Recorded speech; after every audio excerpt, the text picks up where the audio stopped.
Pendant plus de 3 décennies, une demeure à Newport Beach a dissimulé les secrets les plus profonds de John Wayne, et l'enquête du FBI a désormais révélé des détails qui vous laisseront sans voix.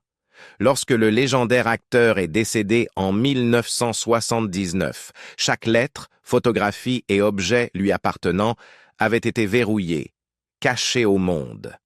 Ce n'est qu'en 2011 que les portes furent enfin ouvertes, dévoilant un testament caché choquant qui déchira sa famille, des souvenirs cinématographiques inestimables et des révélations personnelles qui bouleversèrent tout ce que nous pensions savoir sur le duc. Derrière l'icône hollywoodienne se cachait un homme aux secrets si profondément enfouis qu'ils étaient restés inconnus pendant des décennies. Dans cette vidéo, nous explorons l'histoire méconnue de la fortune de John Wayne, le drame familial explosif survenu après sa mort et l'incroyable vérité enfermée dans sa demeure. Restez à l'écoute, c'est une révélation à ne pas manquer. Lutte contre le cancer et la fin d'une ère. Les dernières années de John Wayne furent marquées par une lutte tragique contre le cancer. Une bataille qui souligna le prix à payer pour une vie vécue intensément. Fumeur invétéré depuis sa jeunesse, sa consommation incessante de cigarettes finit par le rattraper. En 1964, après des décennies à fumer jusqu'à 6 paquets par jour, les médecins découvrirent une tumeur maligne dans son poumon. Face à une probabilité de survie sombre de 50%, la plupart auraient caché leur diagnostic. Pourtant, Wayne, connu pour son individualisme farouche, refusa de laisser transparaître sa vulnérabilité. Dans une rare déclaration publique, il annonça son diagnostic et incita même le public à se soumettre à des examens préventifs, déterminé à transformer une tragédie personnelle en un message d'avertissement pour autrui. Malgré les ravages physiques du cancer, Wayne subit avec succès une opération pour retirer l'intégralité de son poumon gauche ainsi que 2 côtes. L'intervention le laissa dans une douleur constante, un rappel du prix qu'il payait pour un mode de vie empreint d'excès. Et pourtant, sa détermination brillait. Seulement 5 mois après son opération, il était de retour sur le plateau. Ce faisant, il redéfinit ce que signifiait persévérer face à une maladie débilitante. Son choix de parler ouvertement de son diagnostic lui valut d'être crédité d'avoir inventé le terme « The Big C » comme euphémisme pour le cancer, une expression destinée à atténuer une partie de la terreur associée à la maladie. Pourtant, derrière la persona publique du cow-boy indomptable, se cachait un homme dont le corps le trahissait. Les habitudes personnelles de Wayne allaient bien au-delà de sa célèbre consommation en chaîne de cigarettes. Son alcoolisme était tout aussi notoire. Des collègues se souvinrent plus tard que les réalisateurs de studio veillaient à programmer ces scènes avant midi. Comme le relate Sam Osteen dans ses mémoires « Cut to the Chase », l'après-midi, il était un ivrogne redoutable. Même le célèbre critique de cinéma Roger Ebert se rappelait de l'humour sardonique de Wayne à propos de sa consommation d'alcool. « Tequila te fait mal à la tête. Pas à cause de la gueule de bois, mais parce que tu te renverses et te cognes la tête. » Ces habitudes, bien qu'elles fassent partie de sa persona hors du commun, contribuèrent au déclin d'une figure jadis apparemment indestructible. Pendant un certain temps après son opération, l'espoir brillait. En 1969, Wayne fut déclaré exempt de cancer, un résultat miraculeux qui semblait défier le sombre pronostic de 1964. Cependant, ce répit fut de courte durée. Alors que le public célébrait sa guérison, les ravages internes de ces années de tabagisme intensif et d'alcoolisme continuaient de dévaster son corps. La même détermination qui l'avait poussé jadis à retourner au travail en un temps record ne put contenir indéfiniment la progression implacable de sa maladie. Dans un cruel coup du sort, son mode de vie implacable le mena à un autre diagnostic dévastateur. En 1979, il fut frappé par un cancer de l'estomac, un nouvel ennemi insidieux qu'il choisit de garder secret aux yeux du public. Contrairement à sa lutte antérieure, qu'il avait affrontée ouvertement, ce diagnostic fut tenu secret. Toujours stoïque, il refusa que le public assiste à l'érosion lente de sa force. Sa lutte privée contre le cancer de l'estomac devint l'un des secrets les mieux gardés de sa fin de vie, un supplice silencieux qu'il endura tout en continuant de travailler. La réalité de sa santé déclinante fut peut-être la plus poignante capturée dans son dernier film, The Shootist. Dans ce long métrage, Wayne incarnait un tireur vieillissant mourant du cancer, un rôle qui résonnait avec la douleur et l'inévitabilité de sa propre condition. Les parallèles entre la disparition lente et douloureuse du personnage et la lutte réelle de Wayne étaient là frappants. Lors du tournage, les exigences physiques du rôle furent immenses. Dans une séquence particulièrement éprouvante, son cheval trébucha, le laissant presque tomber. Malgré une déchirure musculaire à l'épaule, Wayne acheva la scène sans se plaindre. Son engagement sans faille envers son art, même lorsque son corps défaillait, résumait l'essence tragique de ses dernières années. Même face à la ruine financière et au revers personnel, il ne laissa jamais sa maladie le définir entièrement. Il resta dévoué à son travail, insistant pour maintenir le même emploi du temps rigoureux qui avait fait de lui une icône hollywoodienne. Cependant, les effets cumulatifs de décennies de tabagisme intensif, de travail acharné et d'alcoolisme avaient laissé leur empreinte. Les mêmes traits qu'il avait jadis définis comme l'incarnation de la robustesse américaine, sa détermination face à l'adversité, son refus de montrer la moindre faiblesse, étaient désormais devenus un témoignage poignant d'un homme luttant contre sa propre mortalité.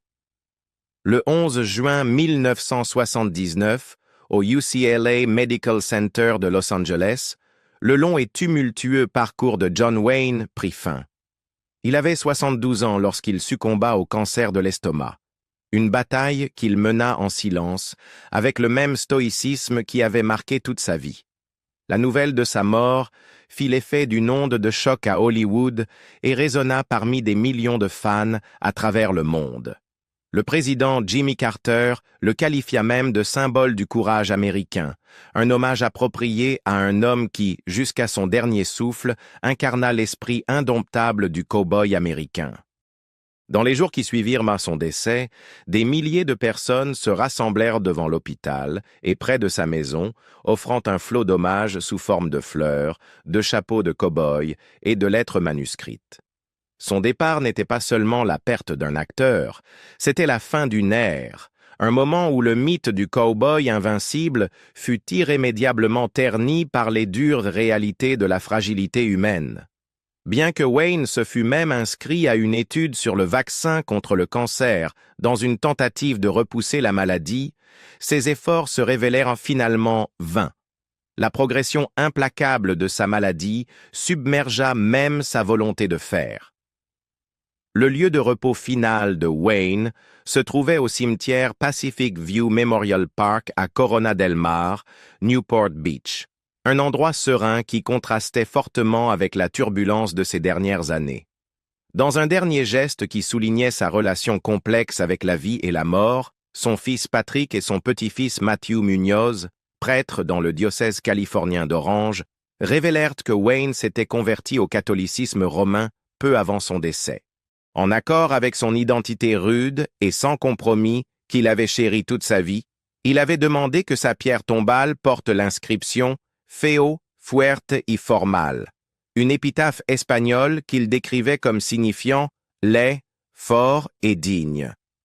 Pendant 2 décennies, sa tombe resta non marquée, une énigme silencieuse qui ne faisait qu'approfondir le mystère entourant sa vie et son héritage. Ce n'est qu'en 1999 qu'un véritable monument fut érigé sur son lieu de repos, portant une citation qui semblait résumer son message final. « Demain est la chose la plus importante dans la vie. Il nous parvient à minuit, tout propre.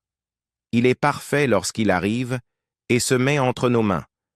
Il espère que nous avons appris quelque chose d'hier. » Cette épitaphe finale, révélatrice d'un homme ayant vécu une vie d'intenses contradictions, capturait l'essence douce amère de ses derniers jours.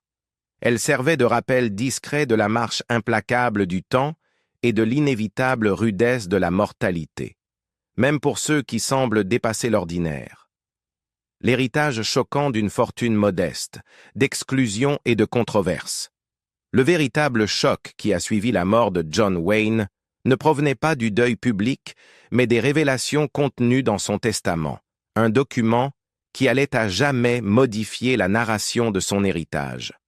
Malgré des décennies de triomphes cinématographiques et un immense succès au box-office, la fortune laissée par l'acteur emblématique était étonnamment modeste. Les estimations plaçaient sa valeur nette à seulement 6,85 millions de dollars au moment de son décès, soit environ 25 millions de dollars en monnaie actuelle, une somme qui paraissait incongrue avec son statut de l'une des figures les mieux payées et les plus célébrées d'Hollywood. Cette disparité, associée à une série d'exclusions controversées et de décisions financières, a déclenché un maelstrom de spéculations et de questions sans réponse sur le véritable sort de sa fortune.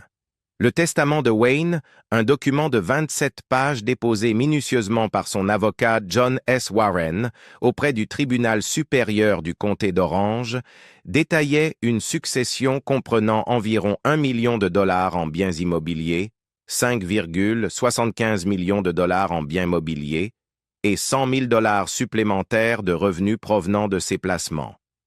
Pourtant, l'aspect le plus saisissant du document n'était pas la répartition des actifs, mais ceux qu'il avait délibérément exclus. Dans un geste qui stupéfia tant la famille que les médias, la troisième épouse de Wayne, Pilar, n'a rien reçu de la succession, et ce, bien que le couple soit resté légalement marié jusqu'à son décès, malgré leur séparation en 1973. Au lieu de cela, presque la totalité de la fortune restante fut répartie entre ses 7 enfants issus de ses 2 premiers mariages. Cette exclusion a immédiatement soulevé des questions. Wayne avait-il intentionnellement déshérité Pilar? Ses finances avaient-elles été décimées par de mauvais investissements? Ou y avait-il une explication encore plus secrète derrière la disparition de sa fortune?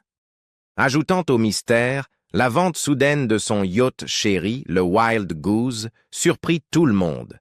Autrefois dragueur de mines de la Seconde Guerre mondiale transformé en sanctuaire personnel, un navire sur lequel Wayne recevait ses amis, se détendait et trouvait du réconfort loin de l'éclat incessant d'Hollywood. Le yacht fut vendu discrètement pour 750 000 dollars peu de temps avant son décès. Cette liquidation inattendue de l'un de ses biens les plus précieux n'a fait qu'approfondir l'énigme entourant ses affaires financières, laissant supposer que la diminution de sa succession pourrait résulter d'une série de décisions financières calculées, quoique cryptiques. Le testament énonçait une série de dispositions reflétant à la fois la générosité de Wayne envers ses proches et sa distribution mesurée de la richesse parmi ses associés de confiance. Pour chacun de ses 7 enfants, Wayne avait stipulé une somme calculée en multipliant 5 000 dollars par la différence entre 21 ans et l'âge de l'enfant au moment de son décès. Selon cette formule, son fils aîné Michael, alors âgé de 44 ans, devait recevoir 115 000 dollars, un montant qui, bien que significatif, était dérisoire comparé aux attentes suscitées par ses revenus légendaires au fil des années. De plus, Wayne avait organisé que tous ces objets d'art, incluant peintures, sculptures et artefacts amérindiens, soient donnés à des organisations susceptibles de fournir des déductions fiscales pour sa succession.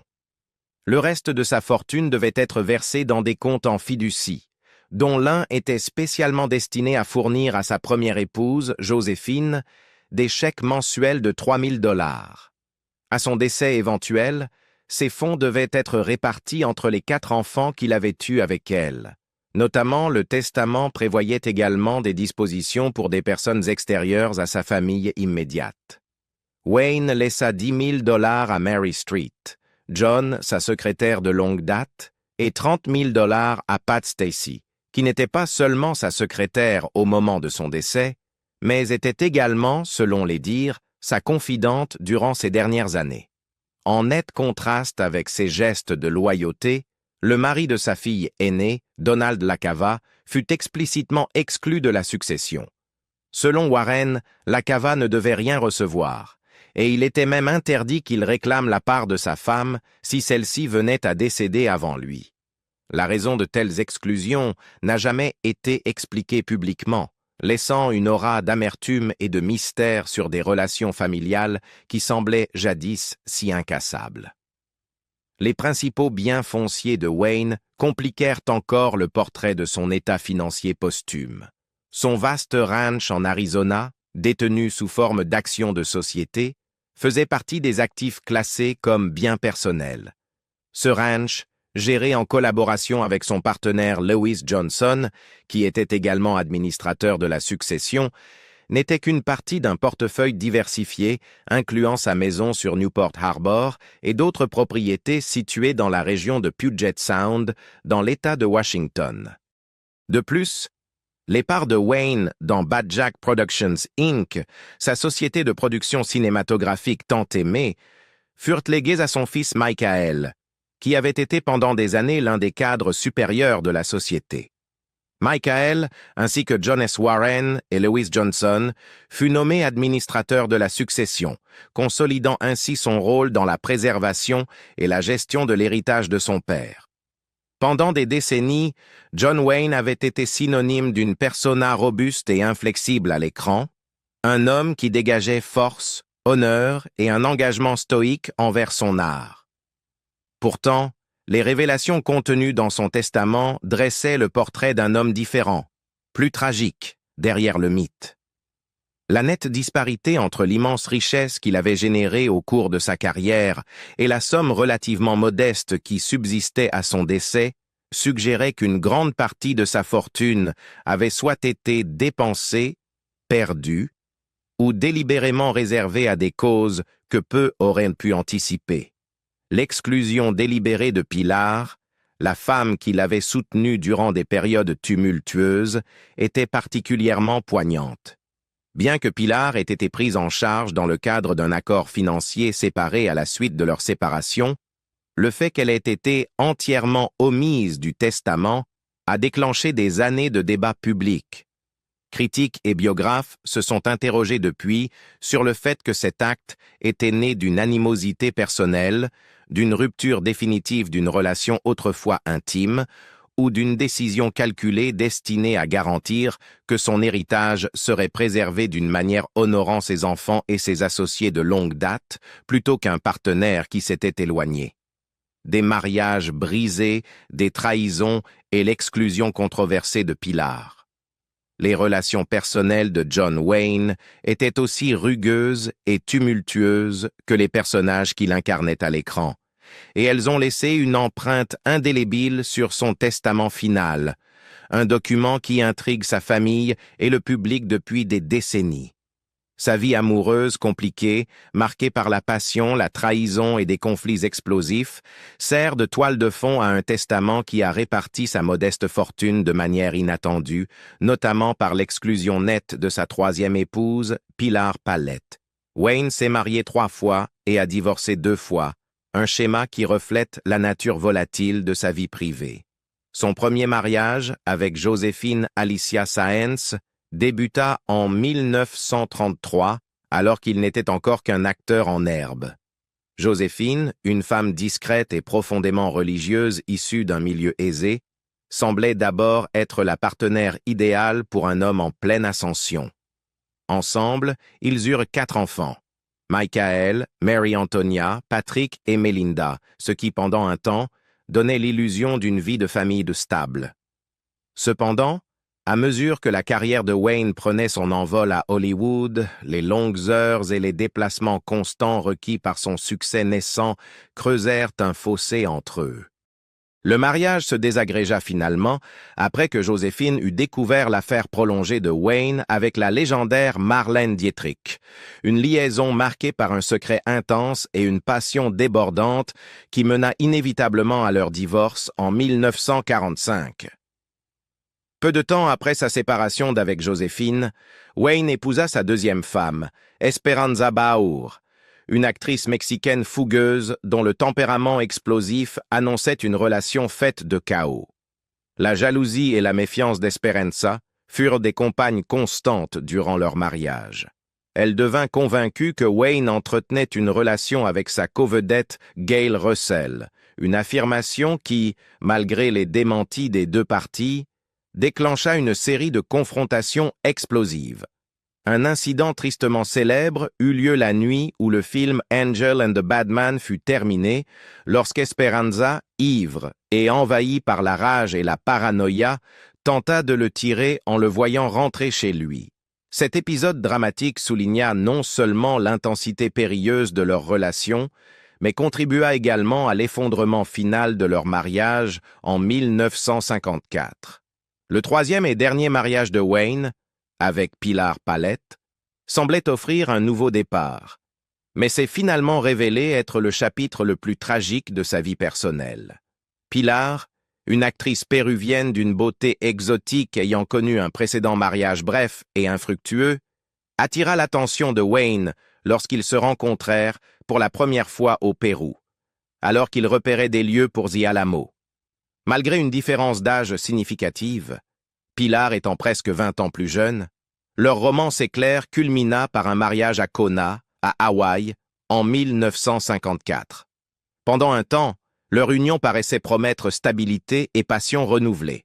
Ensemble, ils eurent 3 enfants, Aïssa, Jonathan et Marissa, venant s'ajouter à la famille que Wayne avait bâtie avec Joséphine. Pourtant, sous la surface de ce mariage se cachaient de profonds conflits. Bien que Pilar soit restée légalement mariée à Wayne jusqu'à sa mort en 1979, leur relation s'était en réalité désintégrée dès 1973. Alors que la carrière de Wayne exigeait toute son attention, Pilar se retrouva de plus en plus mise à l'écart, une douloureuse ironie pour une femme que Wayne avait jadis encouragée à créer le John Wayne Tennis Club à Newport Beach.